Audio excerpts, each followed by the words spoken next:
Well, Kris, let's get your thoughts, first of all, just on the additions of Adam Henrique and Sam Carrick. They're outstanding additions for us.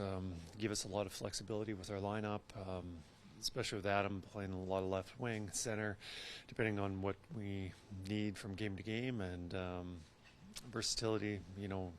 Moving forward, there's going to be injuries and lineup matching and a lot of stuff. So it's nice just to have that flexibility.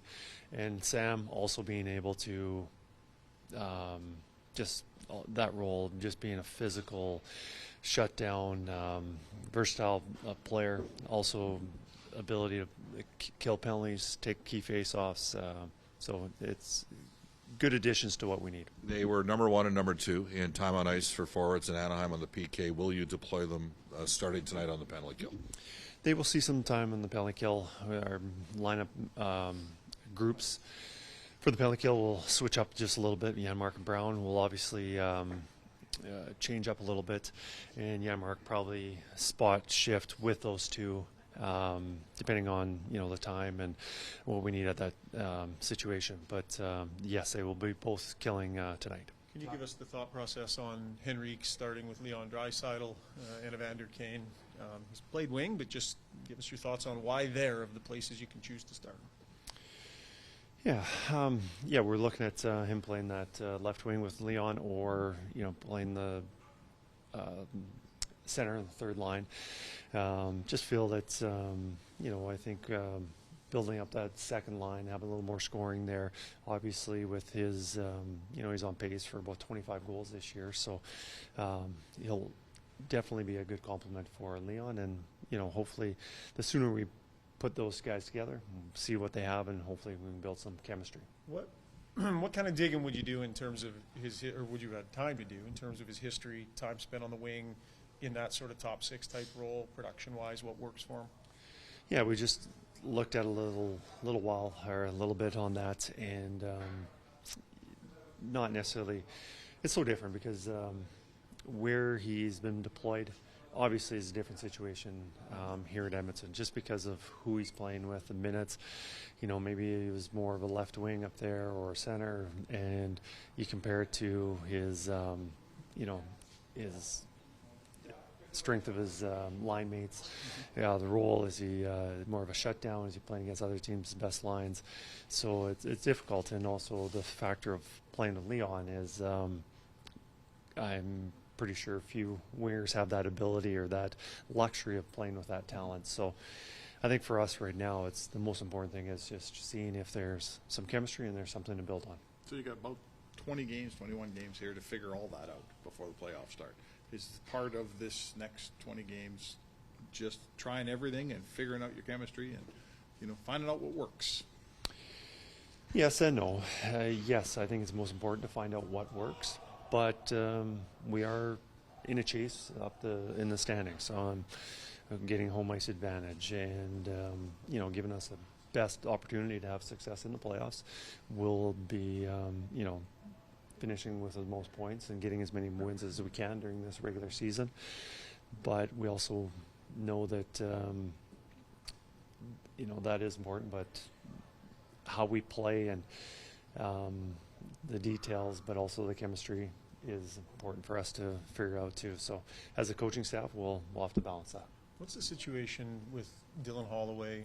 Would you have had a conversation with him, kind of the messaging for a young guy that's been working hard to get a foothold here, but obviously there's players coming in, and whether this is temporary or not, but it can't be easy for him.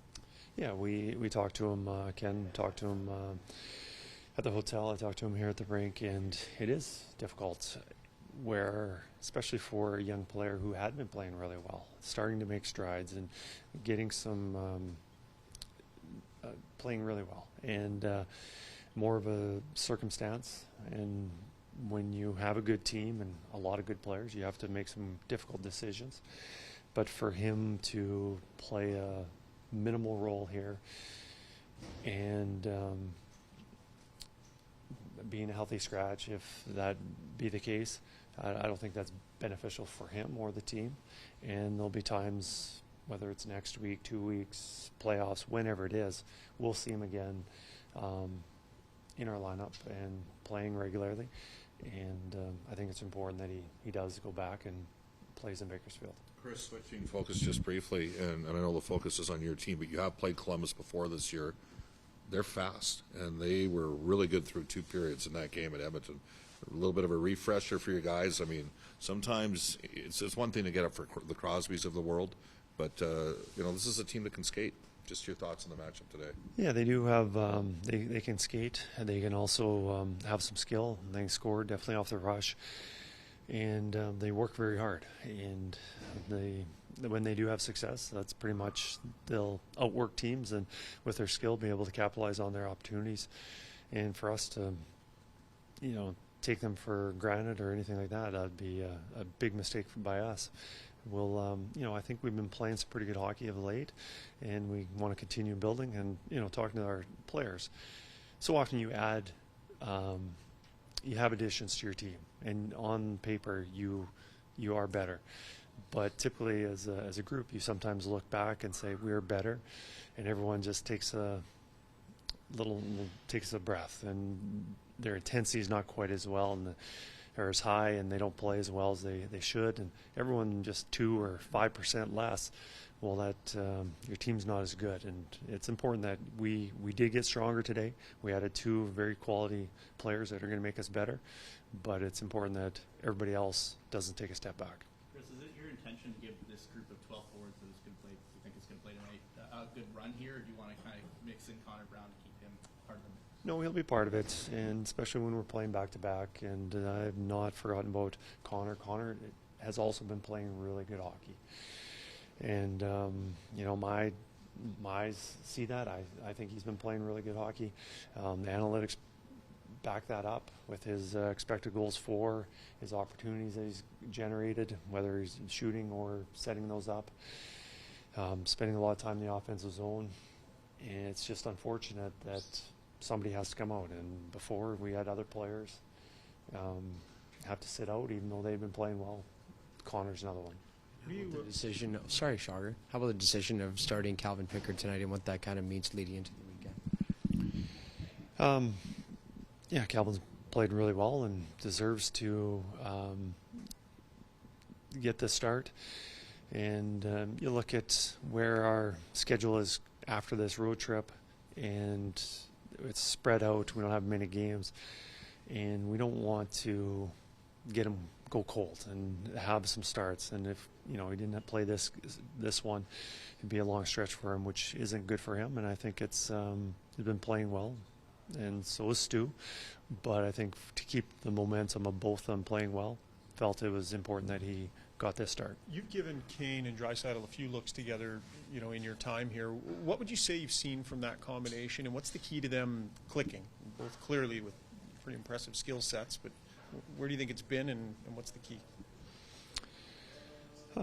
We've been, they've been together the majority of the time that I've been here, and mostly Kane on the left wing. Tonight it'll be a little bit different. He's moving to the right side with Adam playing left wing. I think 2 outstanding players who can capitalize on their opportunities, and probably the most success they have is in the offensive zone on the cycle, generating those little plays like that.